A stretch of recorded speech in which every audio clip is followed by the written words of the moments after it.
ሰላም ከመይ ተምሲ ክብራ ሰማዕትና ዛ ዓበይቲ ዜናታት ሃገራት ኖርዲክ ከምኡውን ኣገደስቲ ኣህጉራዊ ፍጻመታት እነቕርበሉ ሃርሜን ሚድያ እዩ። ከምኡትሩን ሎማ ዓርቢ 8 ታሕሳስ ዘዳለናዮም ሓፀርቲ እዋናዊ ዜናታት ኣስዒብና ክነቕርበልኩም ኢና። ንምክትታልኩም እናዓደምና ቀንዲ ነጥብታቶም ክንቐድም። መንግስትን ሰልፊ ዴሞክራትናን ስደተኛታት ኣብ ቀረባ እዋን ብዛዕባ ዘምጽኦ ቁጠባ ሳዕቤናት መርመራ ክጅመር ከም ዝደልዩ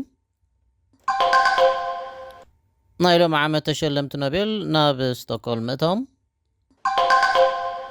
ኣብ ዝሓለፈ ዓመት ፖሊስ 4788 ገበናት ምስ ገበን ምስዋር ጸልዩ ክምድቦም ከለዉ እዚ ድማ ካብቲ ቅድሚ ሕጂ ዝነበረ መጽናዕቲ ዝተሓትመሉ 2020 ብ24 ሚእታዊት ምንካይ ምርኣይን ካልኦትን ዜናታት ሒዝናልኩም ቀሪብና ኣለና። ንምክትታልኩም ደጊምና እናዓደምና ሕጂ ብቐጥታ ናብ ዝርዝራቱ።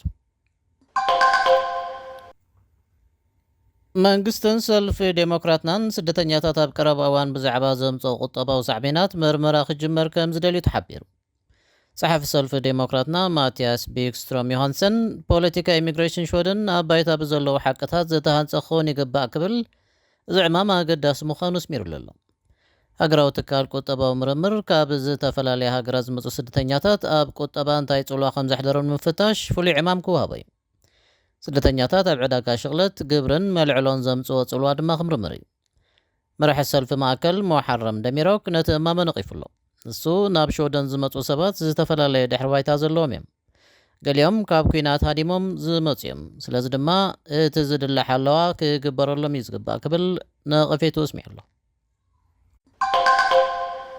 ናይ ሎም ዓመት ተሸለምቲ ኖቤል ናብ ስቶክሆልም ኣትዮም። ዛዕወቲ ሽልማት ስነ ቁጠባ ኬሚስትሪን ፊዚክስን ትማል ሓሙስ ናብ ሮያል ኣካዳሚ ሳይንስ ሽወደን ዑደት ኣካይዶም ኣለዉ።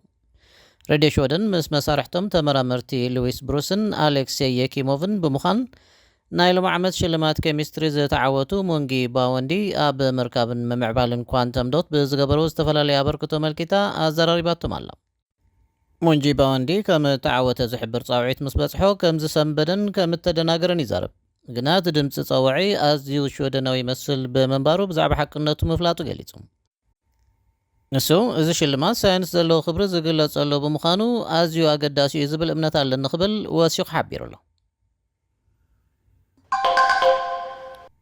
ኣብ ዝሓለፈ ዓመት ፖሊስ 4788 ገበናት ምስ ገበን ምስዋር ጸልዩ ክምድቦም እንከለዉ እዚ ድማ ካብቲ ቅድሚ ሕጂ ዝነበረ መጽናዕቲ ዝተሓትመሉ 2020 ብ24 ሚእታዊት ምንካይ ኣሎ። ይኹን እምበር እቲ ምኽንያት ናይቲ ምውራድ ንጸሓፍቲ ናይቲ መጽናዕቲ ብዙሕ ንጹር ኣይኮነን።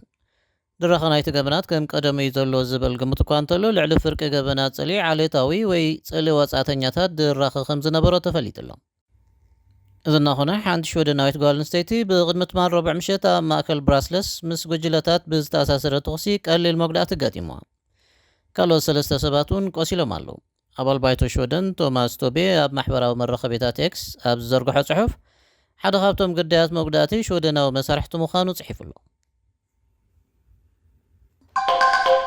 ምስ ኣርሜኒ ሚድያ ከም ዘለኹም ክቡራ ሰማዕትና ኣብ መወዳእታ ኣብ ወፃኢ ሃገራት ዝተወልዳ ደቂ ኣንስትዮ ካብተን ኣብ ሽወደን ካብ ሽወደናውያን ዝውለዳ ዝኸፈ ጥዕና ኣለወን ክብል ንመሰል ደቂ ኣንስትዮ ዘጣበቕ ጉጅለ ሎቢ ደቂ ኣንስትዮ ሽወደን ኣብ ዘውፅኦ ሓድሽ ጸብጻቡ ኣመልኪቱ። ካብቶም ነቲ ጸብጻብ ቃለ መሕትት ዘተገብረለን ብዙሓት ስደተኛታት ደቂ ኣንስትዮ ተመክሮታት ጸቕጢ ተነጽሎን ማሕበራዊ ምግላልን ከም ዘጋጠመን ኣካፊለን ኣለዋ። ንኽንዲ ዝኣክል ግዜ ኣብ ዘይርጉፅ ኩነታት ምንባር ብቐሊሉ ዘይጋደፈካ ስቓይ እዩ ትብል ሓንቲ ካብተን ምስ ሬድዮ ሽወደን ቃለ መሕትት ዝገበራ ደቂ ኣንስትዮ።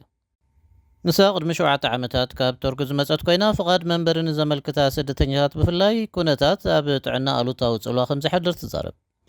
እቲ መስርሕ 4 ዓመታት ከም ዝወድኣላን ድሕሪ እውን ሕቶኣ ከም እተነጽገን እዚ ድማ ዓብዪ ጭንቀት ከም ዝገበረላን ትዝክር። ባር ክቡራ ሰማዕትና ንሎም ዝበልናዮም ዜናታት በዚ ፈጺምና ኣለና። ምሳና ብምጽናሕኩም ኣዚና እናመስገንና በዚ ንሰናበተኩም ሰላም።